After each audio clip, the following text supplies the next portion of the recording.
We celebrate today the feast of Saint Bartholomew, one of the apostles of Jesus.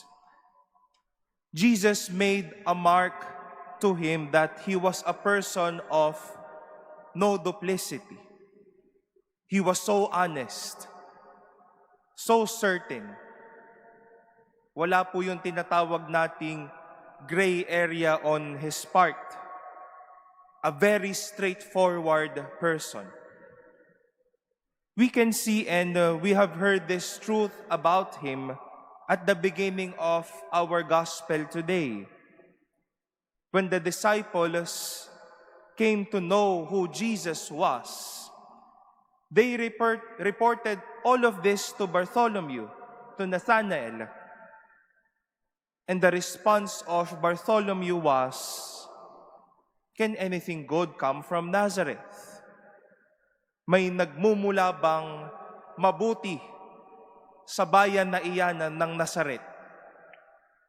A very straightforward question, and yet a thought that came from a preconceived notion that may appear to be true. We have been in front of, or we have sometimes bore preconceived ideas over people, over places, over experiences, and even to our experience with God. May mga example po na ganito. Sabi-sabi nila kapag kinasal ka daw sa Manila Cathedral, for sure maghihiwalay kayo. Mukhang pag nakikita ko itong taong ito, napaka-stricto netong taong ito. I think I cannot bear my life anymore. Parang hindi maayos itong kausap ko kapag kaharap ko ito. Mga akala, preconceived ideas. And these preconceived ideas may be true and sometimes not. It was the experience of Bartholomew. His question of, can anything good come from Nazareth, was just valid because can any really good thing or great thing come from a tiny place, from an unknown place, from Nazareth with an identically poor place?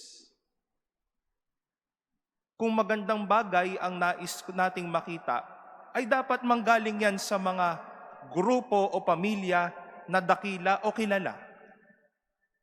But can anything good come from that unknown and identically poor place? Akala, maling akala, hinala. But one good thing about him as well was that he did not let himself be swayed with that preconceived idea. With the help of the disciples, particularly with that invitation to come and see,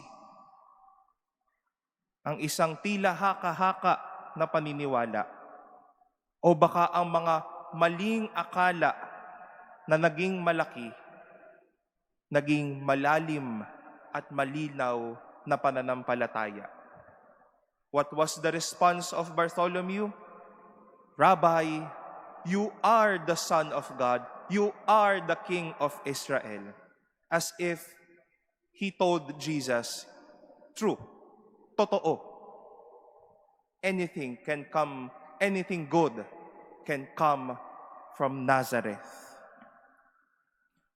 Mga kapatid, sabi ko nga po, baka minsan hindi lang sa tao, hindi lang sa bagay, hindi lang sa karanasan, o baka madalas sa Diyos pa tayo nagkakaroon ng ating mga hinala at maling akala.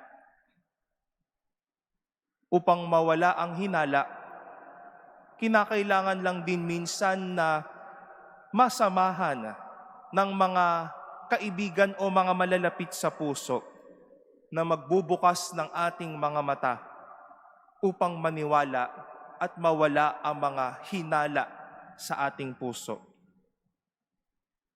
This was the action of the apostles and the invitation of these apostles to Bartholomew to come and see. But it won't end there. Your work to take off the preconceived ideas inside of us will mean a lot. And Bartholomew did that. He took off the hinala and the maling akala and came to believe. The question of Bartholomew may be heard in these similar words right now. Talaga lang ang Diyos mahal ako? Ang Diyos kayang gumawa ng dakilang bagay sa akin? Ang Diyos kayang maging mabuti sa akin? Mga hinala. The invitation to come and see will really break the cycle. And after coming and seeing, let our hinala and maling akala be faith and be deep appreciation of God's goodness and greatness to you and for all.